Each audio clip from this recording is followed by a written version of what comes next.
What is up, guys? Rick Ackus here. I wanted to talk to you about something very important with Destiny, and that thing is that the grind is not the problem with Destiny. Now, I know a lot of you may be thinking, what the hell is this guy talking about? Is he insane? How are you saying that the grind isn't the problem with Destiny? Destiny is so grindy.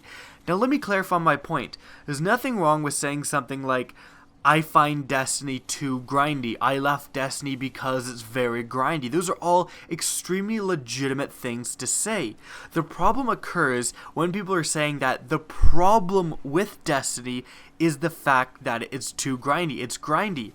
And the reason why that's a problem to say that is because grindiness isn't the problem with Destiny.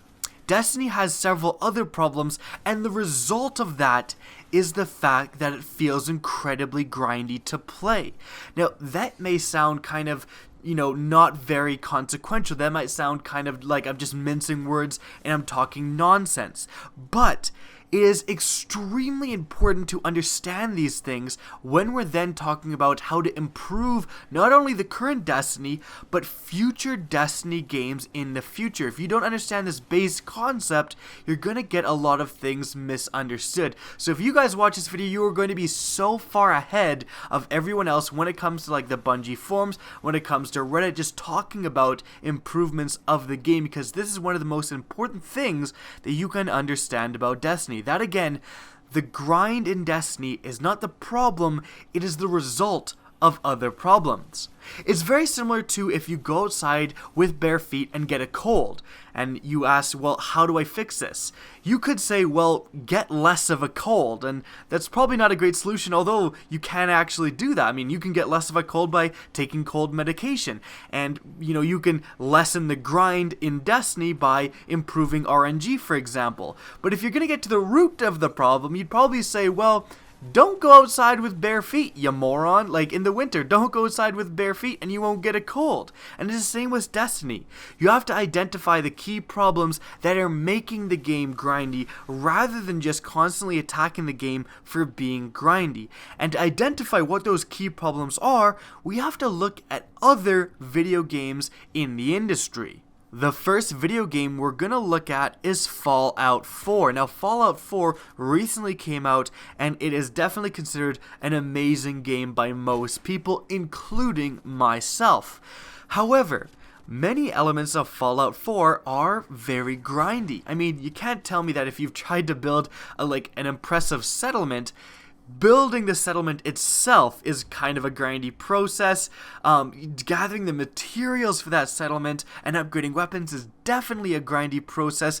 The fact that if you have to go check on a settlement, it's never just nearby, it's like across the map entirely, and you have to walk, more time is spent walking to the settlement than actually doing the quest for the settlement, and all these things are elements of a grind. A grind is simply just progressing through the game. It's a mechanism that makes you play the game more. So why isn't Fallout 4 criticized for being grindy? Well, the fact is that you simply don't notice the grind when you're playing Fallout 4 because you're having too much fun. You're too engrossed in the game. And the reason you don't really notice certain elements of grind in Fallout 4 is because Fallout 4 achieves diversity through content. It just has so much to do. I mentioned that, building a settlement can be grindy, and it certainly, I think, is. However, you don't have to build a settlement. You can just completely ignore your settlements altogether. Just do quests. When you're walking from one area to another, even though it's a very long distance to get to where you're going, you're going to encounter so many different things along the way. There's so much to do in Fallout 4 that you don't notice any elements of a grind really. You aren't really peeved off at the elements of the grind because you're enjoying the game so much. Now, where Fallout 4 achieves diversity through just having so much content, so much stuff to do, Destiny fails in that aspect somehow by choice rather than just by design. Because Bungie, for whatever reason, refuses to update any of the old content, you don't achieve diversity through content in Destiny. Think about it. There's only one raid when, there could be 3 available to do. And if you upgrade the Prison of Elders, 3.5, for example. In addition, Bungie refuses to upgrade the strikes, so you only have a handful of strikes out of the massive amount of strikes created through the game's lifespan.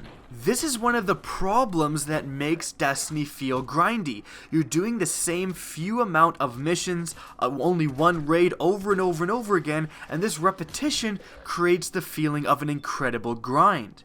Let's now shift our focus onto another game, specifically Mass Effect 3 multiplayer. Now, those of you who have been with my channel for a very long time know that I absolutely adore Mass Effect 3 multiplayer. I think it is absolutely fantastic, and I played the hell out of Mass Effect 3 multiplayer on the Xbox 360 when it initially came out. Like, I played it for so long, played so much of it, and I recently got a new PC, and I just had Mass Effect 3 on my Origin account. I bought it a long time ago there was some sort of sale. So I reinstalled it and I've been playing it again. And this game, Mass Effect 3, by my own admission, is incredibly grindy. But I don't notice the grind. And why is that? Well, again, it's because Mass Effect 3 achieves a certain amount of diversity.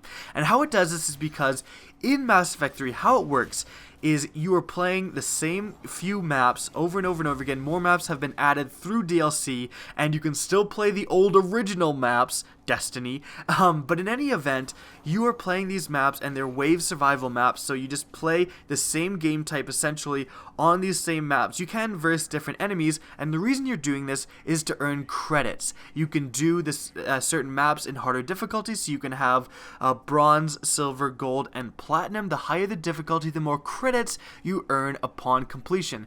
These credits are used to open chests like you're seeing right here, a premium Spectre pack, and although they do have like a premium Spectre pack has 2 guaranteed gold or better items, it is pure RNG, and there are ultra rare items that you're trying to get as well. Sounds similar? It sounds actually kind of pretty similar to Destiny. Doing the same missions is like doing the same strikes over and over and over again in different difficulties, just like how you can do normal strikes, heroic strikes, and nightfall strikes to get better rewards. You get better rewards for nightfall strikes, you get more credits for completing it on gold or platinum in Mass Effect. It kind of does have some similarities to Destiny. And most importantly, the rewards are purely RNG. And in Mass Effect 3, you can actually get the same weapon up to 10 times. Like, you can get a certain sniper rifle, and then you can get that same sniper rifle again, and it'll be that sniper rifle 2, and then 3, 4, all the way up to 10. And each time you get it again, it increases the damage by like a tiny amount. It's pretty minuscule, and it's pretty disappointing, let me tell you that. So how does a game like Mass Effect 3 multiplayer, which is just playing the same content over and over and over again for RNG rewards, just like Destiny, not feel grindy when Destiny does? Well, it's because Mass Effect 3 achieves diversity through playstyle. And what I mean by that is the gameplay you're seeing of Mass Effect 3 right now is of me playing the Geth Trooper Soldier. This character I've spec'd him out completely to have his flamethrower skill, incredibly powerful. It's a really good character to play and it can function all the way up to the highest difficulties. But basically I'm playing this guy and his main shtick is he runs around flamethrowing people, and again that flamethrower does a massive amount of damage. I've focused all of his abilities when I've leveled him up to making that flamethrower incredibly powerful. And what you're seeing right now is the Geth Juggernaut Soldier. This is a different character that you can play, and what's special about this guy is that he's a hulking behemoth that walks around the map. He actually can't even take cover around objects that other characters could. And what he does is that when he heavy melees an enemy, if you just hold that heavy melee, you'll see that he has an electrical attack that actually sucks the life out of enemies and restores his shields. So he's incredibly hard to kill. Now, you don't even have to know anything about Mass Effect 3. You can just see from these two, instances of gameplay that playing these two characters is an incredibly different experience. playing the Geth Trooper Soldier on a map and playing that Geth Juggernaut on the same map, you're going to have two totally different experiences, even if you're versing the same enemy on the same difficulty, because these characters are so different. And again, these are actually both belong to the Soldier class. There's 6 different classes in Mass Effect 3 multiplayer. There's Infiltrator, Vanguard, Adept, even more. So these two totally different characters both belong to the Soldier class. Imagine the difference in diversity in playstyles between different characters from different classes. And that is how Mass Effect 3 achieves diversity. Because the characters are so different, because their playstyles are so different, it doesn't feel like you're doing the same thing over and over and over again, because you're having a different experience every time you play it whenever you switch characters. Does Destiny achieve this? Not really. Although it is different to play as a Titan than it is as a Warlock, certainly, when you're doing the content in the game, like when you're doing the King's Fall raid, it really doesn't feel that different. Aside from when you utilize your super, which is a differentiating factor between the different classes and subclasses, the times when you're not doing that, you're just, shooting enemies as normal, you're meleeing enemies as normal, not much differentiates. Although there is some differentiation, it's nowhere near the amount of differentiation within a game like Mass Effect 3.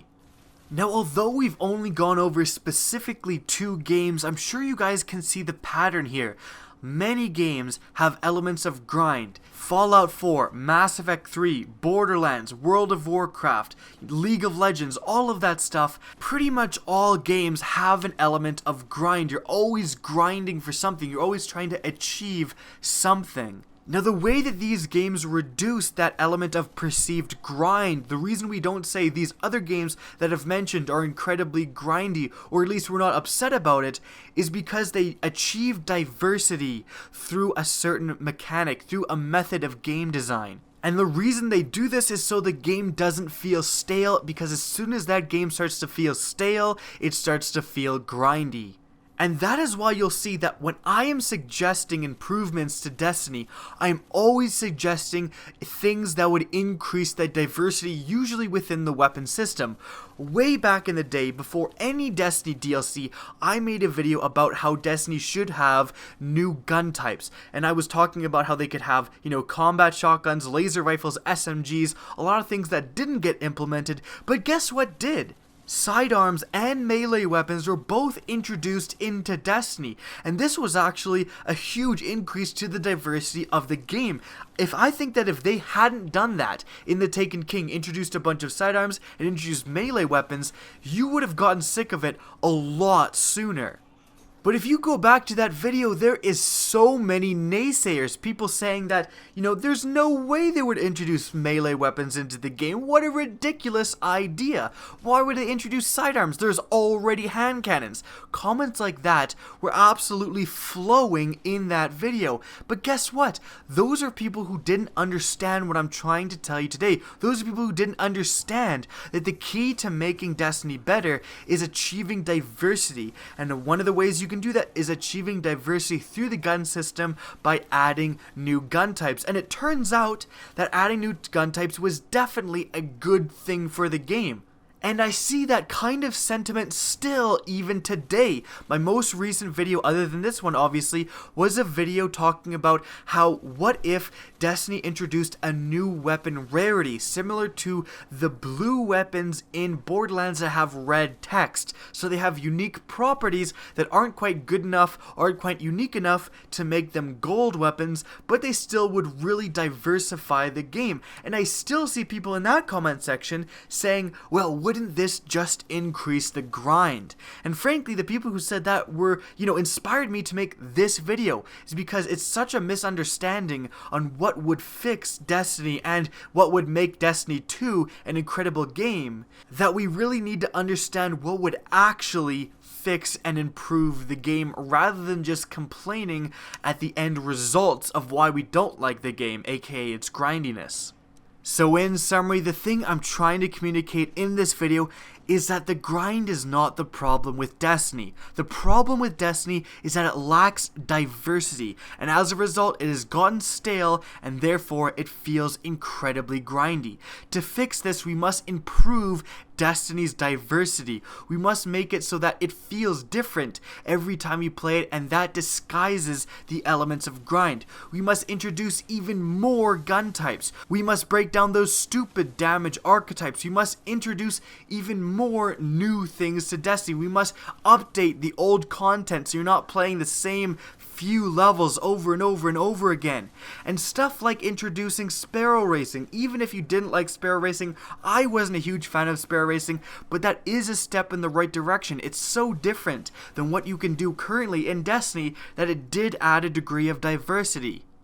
Now that's it for the video. I hope you guys enjoyed, and if you did, please remember to rate and share this video. The more people that see this, the more people that are going to understand the actual proper ways on how to improve Destiny.